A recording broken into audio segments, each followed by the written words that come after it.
of pomegranate and blueberry and winter spices from the salts and soaps and creams.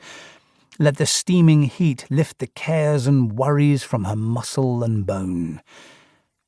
But then a sudden, terrible image of that poor man came out of nowhere, making her gasp and jerk upright.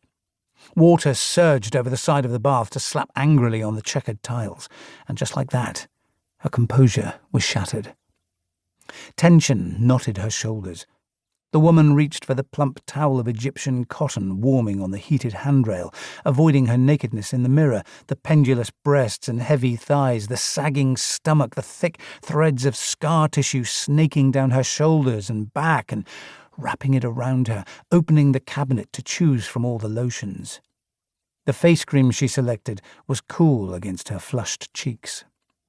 Now, she placed the dress on the bed, careful not to crease it, to apply makeup from golden tubes and black compacts which snapped closed between her fingers. Her face, usually pale and careworn, burst into colour. Finally, there was just a lipstick to choose. Her fingers hesitated over the different shades and settled on a bright red infused with a faint sparkle, to the admiration of the rocking horse. "Yes," it said, "that one." The woman picked up an ivory hairbrush, its milky surface inlaid with pretty curlicues and loops, and pulled it through her hair. The brush crackled against her scalp, the static charge kinking her tangle of curls. "It's ready," called a voice. She winced again at the thought of that man, just left there like that. It was no good.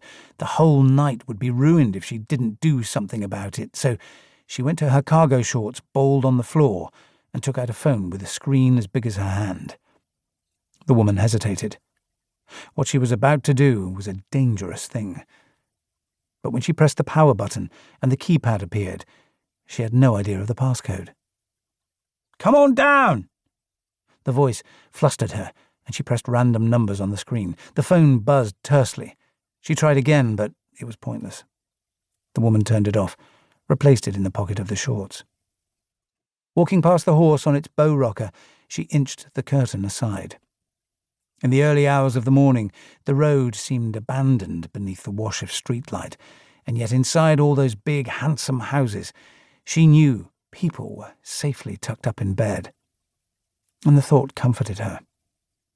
The roar of a car receded into the distance.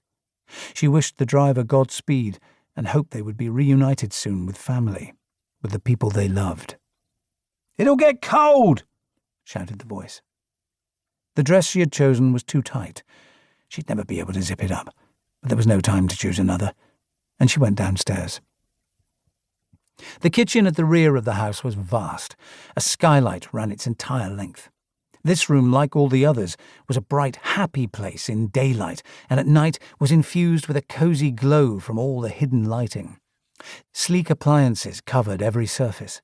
A silver range cooker was set into a converted fireplace.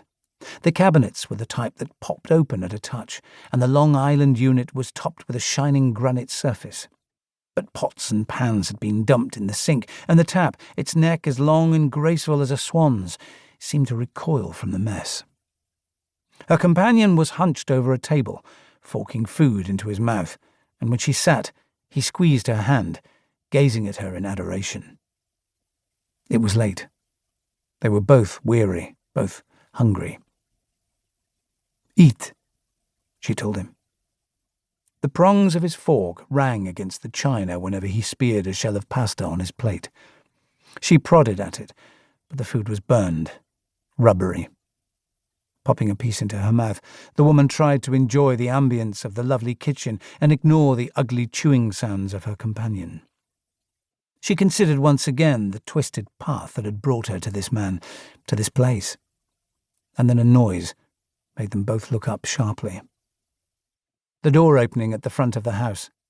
They heard anxious voices in the hallway. The front door slammed. A fragment of urgent conversation. Wheels fluttered along the floorboards. Seconds later, the kitchen door swung open, and a tanned woman in bright, loose-fitting clothes stood in the doorway. She cried out, and then a man pushed past her, dropping the handle of his case. His face was bronzed beneath steel-grey hair.